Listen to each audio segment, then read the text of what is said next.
শিবের দ্বাদশ জ্যোতির্লিঙ্গের মধ্যে অন্যতম হল বৈদ্যনাথ ধাম। হর হর মহাদেব, যেটি দেওঘরে অবস্থিত। তার পাশাপাশি এখানে কিন্তু রয়েছে একটি শক্তিপীঠ, যেখানে সতীর হৃদয় পড়েছিল। সব মিলিয়ে দেওঘর কিন্তু অত্যন্ত পবিত্র একটি স্থান। তাই আপনাদের হাতে যদি 3 দিনের ছুটি থাকে, আপনারা খুব সহজেই ঘুরে নিতে পারেন ঝাড়খণ্ডের একটি ছোট শহর দেওঘর এবং বৈদ্যনাথ ধাম। এই ভিডিওতে আমি শেয়ার করে নেব 2 রাত্রি 3 দিনের সম্পূর্ণ তথ্য। আপনারা কীভাবে ঘুরে দেখবেন, কত টাকা খরচা হতে পারে, কি কি সাইট সিন রয়েছে, সমস্ত তথ্য। তাই ভিডিওটা স্কিপ না করে শেষ পর্যন্ত দেখবেন। চলুন প্রথমে জেনে নেওয়া যাক আপনারা দেওঘর পৌঁছাবেন কী করে। প্রথম অপশানটা হলো আপনারা ট্রেনে করে আসতে পারেন। দেওঘরের একটি নিজস্ব রেলওয়ে স্টেশন আছে, তবুও সেখানে মাত্র একটা ট্রেনই চলে হাওড়ার থেকে। তাই আপনাদের যেতে হবে যোশীটি জংশন। সেখানে কিন্তু হাওড়ার থেকে প্রচুর ট্রেন আছে। আমি সাজেস্ট করব আপনারা হাওড়া মোকামা এক্সপ্রেস ধরতে পারেন, যেটা হাওড়ার থেকে ছাড়ে রাত 11টা 20-তে আর যোশীটিতে পৌঁছায় ভোর 5টা 50-এ। তাছাড়াও প্রচুর ট্রেন আছে, আমি ডিটেলস লিখে দেবো ডেসক্রিপশন বক্সে। আমরা এইবার দেওঘর গেছিলাম ফ্লাইটে করে। দেওঘর এয়ারপোর্ট রয়েছে এবং আপনারা কিন্তু দমদম থেকে খুব সহজে দেওঘর যাওয়ার ফ্লাইট পেয়ে যেতে পারেন। যদি 3-4 মাস আগে টিকিট কাটেন তাহলে কিন্তু অনেকটা কমেই আপনারা সেখানে যেতে পারেন। সময় লাগে মাত্র 1 ঘন্টা মতো। তো আমরা ভোরবেলা পৌঁছে গেছিলাম দমদমে এবং সেখান থেকে আমাদের ফ্লাইটের টাইম ছিল সকাল 10টা 15 এবং আমাদের ফ্লাইট পৌঁছেছিল প্রায় 11টা 20 মতো। একদম রাইট টাইমেই ছিল ফ্লাইটটা। আমাদের এই প্রথম ফ্লাইটের এক্সপিরিয়েন্স সম্বন্ধে একটি ভিডিও আছে, আমি আই বাটনে দিয়ে দিলাম বা ডিসক্রিপশন বক্সেও লিঙ্ক থাকবে, পারলে সেই ভিডিওটা আপনারা দেখে নিতে পারেন। ওখানে আমি শেয়ার করেছি কি করে আপনারা এয়ারপোর্টে গিয়ে চেকিং করবেন, বোর্ডিং পাস বের করবেন, সমস্ত তথ্য।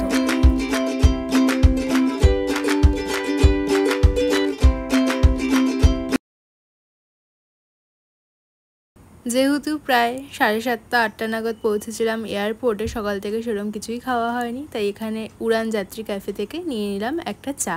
এবং আমাদের সিকিউরিটি চেকিংয়ের সময় হয়ে গেছিলো, তাই বোর্ডিং পাস হাতে নিয়ে এগিয়ে চললাম সিকিউরিটি চেকিংয়ের দিকে। এবং প্রায় রাইট টাইমে কিন্তু আমাদের ফ্লাইট ছেড়ে দিল কলকাতা বিমানবন্দর থেকে।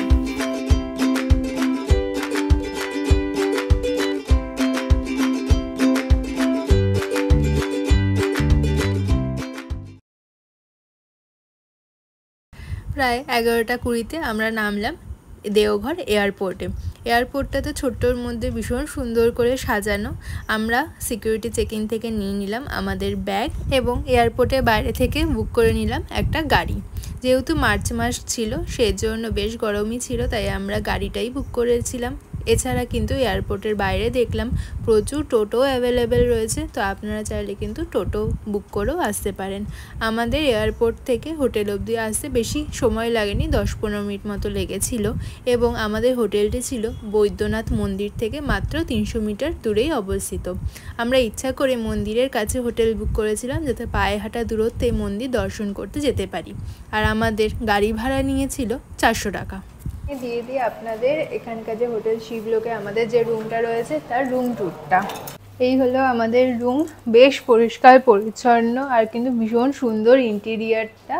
এটা একটা ডাবল আর প্লাস ওপাশে একটা ট্রিপল বেডরুম রয়েছে, বেশ স্পেসিয়াস কিন্তু লাগছে। তার সাথে দেখছি খুব সুন্দর একটা বড় আয়না রয়েছে এবং তার সাথে রয়েছে টিভি, ওদিকে কিন্তু এসিও রয়েছে। আমাদের এই রুমটা এখন পড়েছে 1800 টাকা পার নাইট। আপনারা যখন বুক করবেন আমি বুকিং নাম্বারটা দিয়ে দেবো নিচে এবং ডিসক্রিপশন বক্সে, ওনাদের সাথে কথা বলে কিন্তু দরদামটা করে নেবেন। হচ্ছে বাথরুমটা ভীষণ ক্লিন অ্যান্ড ক্লিয়ার, তার সাথে দেখছি ওপরে রয়েছে গিজার, সুতরাং শীতকালেও যদি আপনারা আসেন কোনো সমস্যা হবে না। তো সব মিলিয়ে হোটেলের রিভিউ খুব ভালো। এবার চলুন আমাদের ডে 1 শুরু হবে বাবার মন্দিরে দর্শন দিয়ে, সেখানে যাওয়া যাক।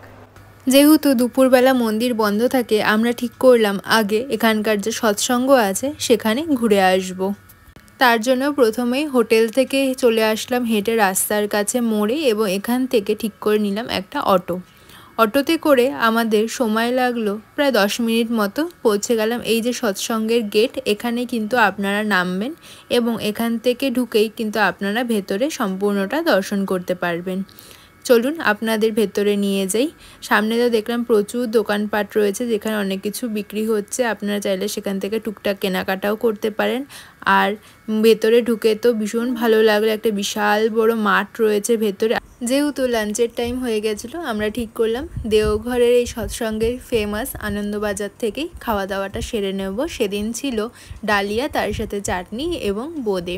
এইখানে কিন্তু কোনো রকম কুপন মূল্য দিতে হয় না, আপনারা ফ্রিতেই প্রসাদ গ্রহণ করতে পারেন। তারপরে আমরা সৎসঙ্গের ভেতরে এবং আশেপাশে সম্পূর্ণটা ঘুরে দেখলাম। ভেতরে তো ভীষণ সুন্দর একটা পাখিদের চিড়িয়াখানা আছে, বাগান করা আছে। তাছাড়া কিছুটা দূরে রয়েছে অনুকূল ঠাকুরের সমাধিক্ষেত্র, আপনারা পুরোটাই ঘুরে দেখবেন। যেহেতু ভেতরে ভিডিও কল অ্যালাউড ছিল না, তাই আপনাদের আমি দেখাতে পারলাম না। ওখানে বেশ কিছুটা সময় কাটিয়ে আমরা আবার টোটো করে চলে আসলাম দ্বাদশ জ্যোতির্লিঙ্গের অন্যতম একটি জ্যোতির্লিঙ্গ বাবা বৈদ্যনাথ ধাম মন্দিরে, যার জন্য আমাদের দেওঘরে আসা। তখন সবে সূর্য ডুবছিল, দেখতে ভীষণ ভালো লাগছিল। আর ধীরে ধীরে প্রচুর লোকের সমাগম কিন্তু শুরু হয়ে গেল সন্ধে হওয়ার সাথে সাথে।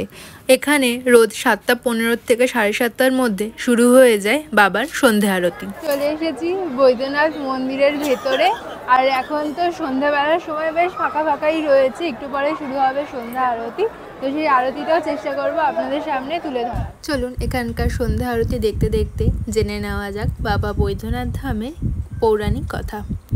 কথিত আছে ভোলেনাথ এখানে আগতদের সমস্ত ইচ্ছে পূরণ করেন, তাই এই শিবলিঙ্গকে কামনা লিঙ্গ বলা হয়। আসলে এই জ্যোতির্লিঙ্গর সাথে লঙ্কাপতি রাবণ জড়িত রয়েছেন। পৌরাণিক কাহিনী অনুসারে রাবণ ভগবান শিবকে সন্তুষ্ট করার জন্য হিমালয়ে তপস্যা করেছিলেন। তিনি একের পর এক মাথা কেটে শিবলিঙ্গে উৎসর্গ করছিলেন। 9টি মাথা উৎসর্গ করার পর যখন রাবণ 10ম মাথাটি কাটতে যাচ্ছিলেন, তখন ভোলেনাথ তার সামনে উপস্থিত হয়, তাকে বর চাইতে বলেন। রাবণ তখন কামনালিঙ্গ লঙ্কায় নিয়ে যাওয়ার জন্য প্রার্থনা করেন। তখন ভগবান শিব শর্ত দেন, কৈলাস থেকে লঙ্কা যাওয়ার সময় কখনোই মাটিতে স্থাপন করতে পারবে না সেই শিবলিঙ্গকে। রাবণ সেই শর্তে রাজি হয়ে যায়। এরপর দেবতারা সিদ্ধান্ত নেন যে গঙ্গা রাবণের শরীরে প্রবেশ করবেন এবং শিবের লঙ্কা যাত্রার সমাপ্তি ঘটাবেন। এইভাবেই স্থাপনা হয় বৈদ্যনাথ ধামের এই শিবলিঙ্গ। আপনারা এখন দর্শন করতে পারছেন। আমরা যেহেতু সন্ধ্যাবেলায় গেছিলাম, তখন হচ্ছিল শৃঙ্গার দর্শন। তাণ্ডবের সময় সতীর হৃদয় পতিত হয়েছিল এখানে, সেই জন্য এটিকে হৃদয়পীঠও বলা হয়। তাছাড়া এখানকার প্রচলিত নাম হলো জয় দুর্গা মন্দির।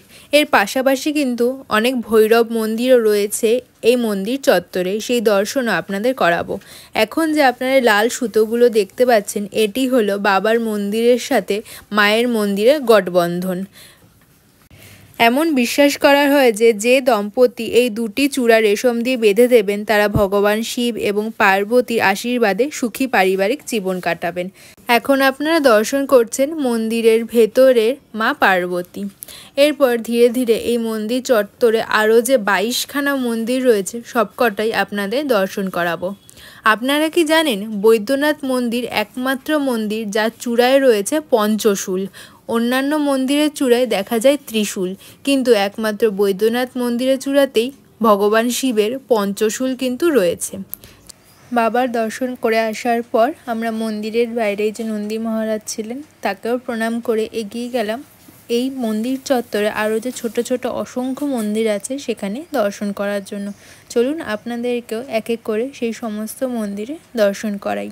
তাছাড়া কিন্তু আমার এই বৈদ্যনাথ ধাম ঘুরে দেখার একটা ডেডিকেটেড ভিডিও আছে, সেখানে কিন্তু সম্পূর্ণ তথ্যসহ আমি সমস্ত কিছু শেয়ার করেছি। চাইলে সেই ভিডিওটা আপনারা দেখে নিতে পারেন, লিঙ্ক দেওয়া থাকবে ডেসক্রিপশন বক্সে। এখানে কিন্তু এই মন্দিরগুলো ঘুরে দেখতে আপনাদের বেশ কিছুটা সময় লাগবে, সুতরাং হাতে কিন্তু সময় নিয়ে যাবে।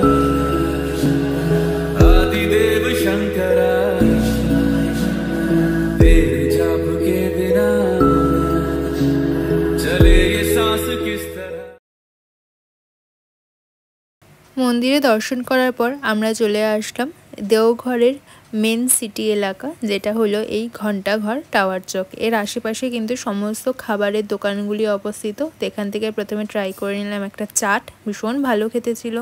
এরপর এই হোটেল থেকে কিনে নিলাম পনির বাটার মশালা। আজকে যেহেতু মন্দিরে পুজো দিয়েছি, তাই ঠিক করলাম ডিনারটা ভেজের ওপরেই রাখবো। খেয়ে তাড়াতাড়ি ঘুমিয়ে পড়লাম। পরের দিন ছিল আমাদের দেওঘরের সাইট সিন। জয় বাবা ভোলেনাথ। আজকে আমাদের বৈদ্যনাথ ধামের ডে 2 আর আজকে আমরা বেরিয়ে পড়েছি সকাল সকাল এখানকার সাইট সিন করার জন্য। একদম সকাল 7টার সময় আমাদের গাড়ি এসে পৌঁছেছিল।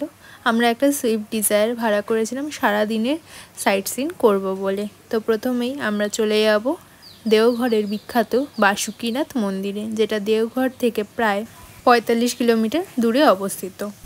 লীলা মন্দির ক্রস করে এলাম, আমাদের চললাম বাসুকীনাথ। বাসুকীনাথ খুব ভালো মন্দির আছে ওখান থেকে। এ আসাম এক্সপ্রেস হাইওয়ে রোড। সকালবেলা এরকম গ্রাম্য পথ ধরে যেতে ভীষণ ভালো লাগছিল। এখানকার রাস্তার কন্ডিশনও বেশ ভালো, তবে মাঝে মাঝে কিছু জায়গা খারাপ ছিল। দূরে পাহাড় দেখা যাচ্ছিল, আর আমরা যেহেতু মার্চ মাসে গেছিলাম সেই জন্য কিন্তু দুই ধার ধরে প্রচুর পলাশ ফুল দেখতে পেয়েছি। দেখতে দেখতে আমরা প্রায় 1 ঘন্টা 15 মিনিট মতো জার্নি করে পৌঁছে গেছি বাসুকীনাথ মন্দিরের একদমই সামনে। এই মন্দিরেরও মাহাত্ম্য কিন্তু খুবই বেশি, বিশেষ করে শ্রাবণ মাসে কিন্তু এখানে শ্রাবণী মেলা হয়। অনেক দূর দূর থেকে কিন্তু ভক্তরা এখানে আসেন বাবার পুজো দেওয়ার জন্য। হর হর মহাদেব। টিকা পরে নিয়েছি সকাল সকাল, এবার যাব বাসুকীনাথ মন্দিরের দর্শনে। চলুন আপনাদেরও এবার এই শতাব্দী প্রাচীন 108 বাসুকীনাথ মন্দিরের বাবার দর্শন করায়। যেহেতু হোলি ছিল, এরকম আবির বিক্রি হচ্ছিল বাবার মাথায় দেওয়ার জন্য। ভেতরে তো দেখলাম গর্ভগৃহে বেশ ভালোই ভিড় ছিল। যাই হোক, খুব ভালো মতোই বাবার দর্শন করে তারপরে আমরা বেরিয়ে আসলাম।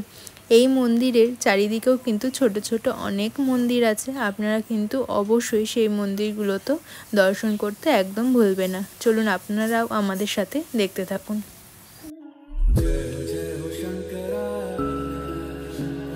বিশ্বাস করা হয় বৈদ্যনাথ ধামে দর্শন করার পর বাসুকীনাথ মন্দিরে দর্শন না করলে সেই দর্শন অসম্পূর্ণ রয়ে যায়। এখানে প্রত্যেক বছর শ্রাবণী মাসে কিন্তু বিশাল শ্রাবণী মেলারও আয়োজন করা হয়, যেখানে সকলে পায়ে হেঁটে কিন্তু বাবার মাথায় জল ঢালতে আসেন।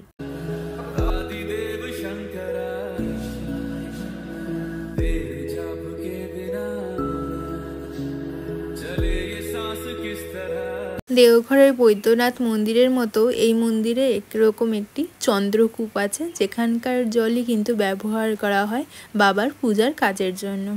যাই হোক, আমরা বাসুকীনাথ মন্দিরে বেশ খানিকক্ষণ ঘুরলাম, প্রত্যেকটা জায়গা দর্শন করলাম এবং দর্শন করে তো খুবই ভালো লাগলো। এরপর আমরা বেরিয়ে পড়লাম আমাদের পরবর্তী ডেস্টিনেশনের জন্য। ওই একই রাস্তা ধরেই আমরা আবার ফিরে যাব। এরপর আমরা দেখে নেব দেওঘরের বিখ্যাত ত্রিকুট পাহাড়। এটি বৈদ্যনাথ মন্দির থেকে প্রায় 16 কিলোমিটার দূরেই অবস্থিত।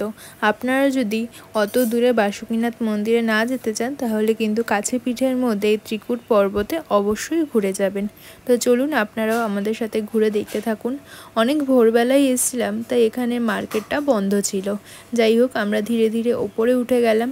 এখানে কিন্তু অনেক বাদরের উৎপাত রয়েছে, তাই আপনারা কিন্তু আপনাদের জিনিসপত্র সাবধানে থাকবেন। আর এখানে ট্রেকিং করে বেশ খানিকটা ওপরে ওঠা যায়, কিন্তু সেটা একটু ডেঞ্জারাস, তাই আমরা আর যাইনি। গাইড ছাড়া কিন্তু ওপরে আপনাদের আমি যেতে একদমই সাজেস্ট করব না। যদি যেতে চান অবশ্যই গাইড নিয়ে ওপরে দর্শন করতে যেতে পারেন। ওপরে কিন্তু আগে একটা রোপওয়ে মতো ছিল, কিন্তু পরবর্তীকালে একটা অ্যাক্সিডেন্টের জন্য সেই রোপওয়েটা এখন বন্ধ রয়েছে।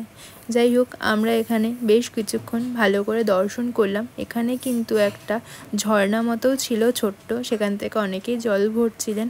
চলুন আপনারাও আমাদের সাথে ত্রিকুট পর্বত দর্শন করতে থাকুন।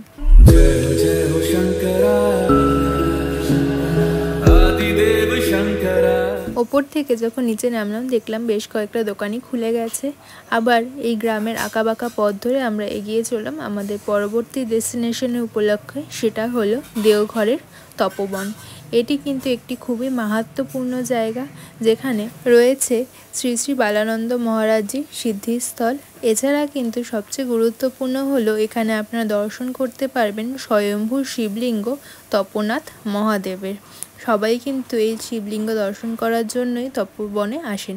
এছাড়াও পুরাণে কথিত রয়েছে লঙ্কার রাজা রাবণও এখানে তপস্যা করতে এসেছিলেন।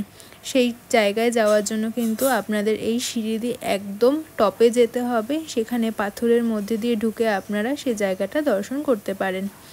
এই যে আপনাদের এখন নিয়ে যাচ্ছি এখানে ঋষি বালানন্দ মহারাজজির যে তপস্যা স্থল ছিল সেখানে। এখানেও আমরা বেশ কিছুক্ষণ সময় কাটালাম, যেহেতু দুপুরের টাইম হয়ে যাচ্ছিল তার জন্য কিন্তু গরমটা বেশ খানিকটা বেড়ে গেছিলো।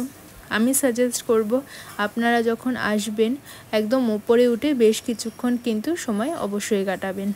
এরপর এখান থেকে একটা ব্রেকফাস্ট সেরে আমরা এগিয়ে চললাম আমাদের তার পরবর্তী ডেস্টিনেশন জগৎবন্ধু আশ্রম দেখার জন্য। আশ্রমের বাইরে তো বিশাল বড় একটা শিব মূর্তি আপনাদের দেখালাম। এরপর ভেতরেও দর্শন করে ফিরে চলে এলাম।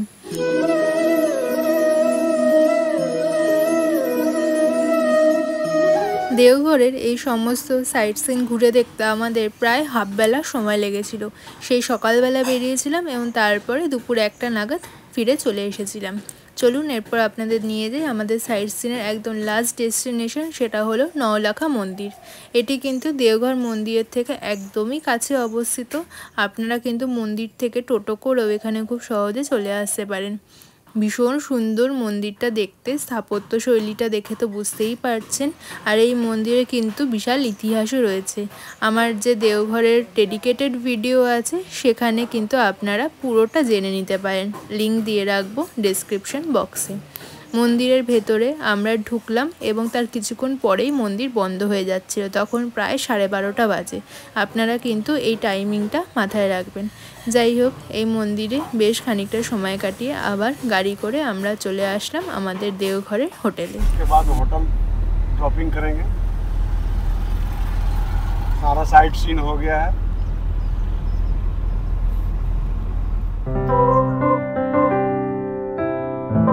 আজকে আমাদের দেওঘরের লোকাল সাইট সিনে আমাদের ড্রাইভার ছিলেন ইনি।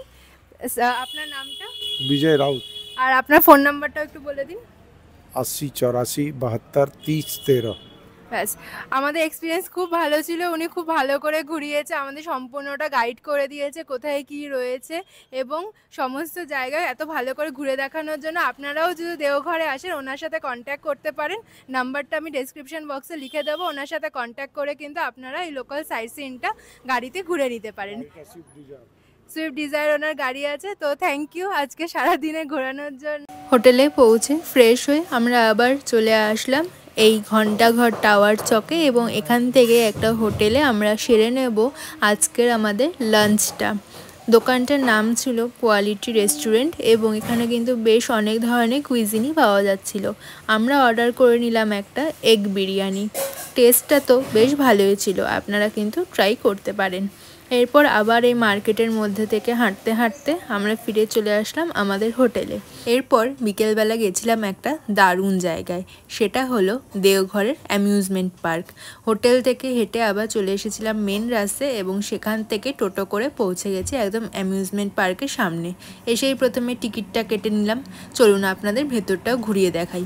ভীষণ সুন্দর করে কিন্তু সাজানো পুরো পার্কটা, তার সাথে প্রচুর অ্যাক্টিভিটিস কিন্তু রয়েছে এবং রয়েছে একটা পাখিদের চিড়িয়াখানা। ভেতরে তো প্রচুর রকমের পাখি ছিল এবং সবাই কিন্তু এরকম হাতে করে পাখিদের দানাও খাওয়াচ্ছিল। ভীষণ ভালো লাগছিল এখানে পুরো পাখিদের বিভিন্ন প্রজাতিগুলো দেখতে, এত কালারফুল প্রত্যেকটা পাখি। এরপর বেরিয়ে এসে এখানে বিভিন্ন অ্যাক্টিভিটিগুলো ট্রাই করেছিলাম এবং এই জিপ লাইনিংটাও কিন্তু আপনারা ট্রাই করতে পারেন।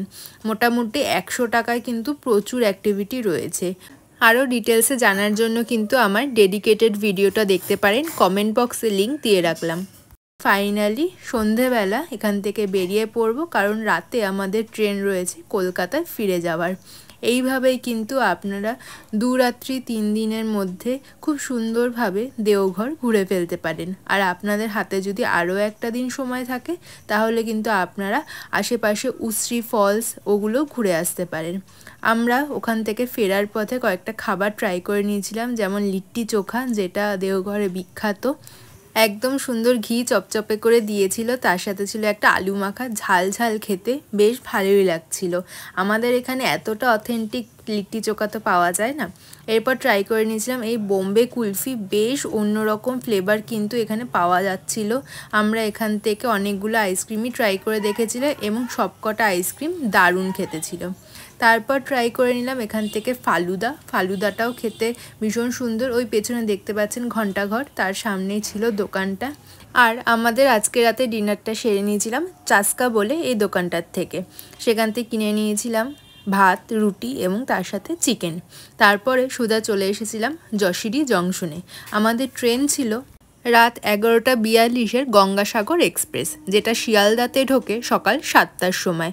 যেহেতু দেওঘর থেকে যশিটি আসতে মাত্র 20 মিনিট সময় লাগে, আমরা সন্ধ্যের মধ্যে স্টেশনে পৌঁছে গেছিলাম। তো এই ছিল আমাদের সম্পূর্ণ প্ল্যানিং। আপনাদের যদি কোনো রকম প্রশ্ন থাকে অবশ্যই কমেন্টে জিজ্ঞেস করবেন, আমি চেষ্টা করব উত্তর দেওয়ার। আর এই ভিডিওটা ভালো লাগলে লাইক, কমেন্ট, শেয়ার করতে ভুলবেন না। সাবস্ক্রাইব করে পাশে থাকবেন আরও এই ধরনের ভিডিও দেখার জন্য। দেখা হবে পরবর্তী একটি ব্লগে। Thank you.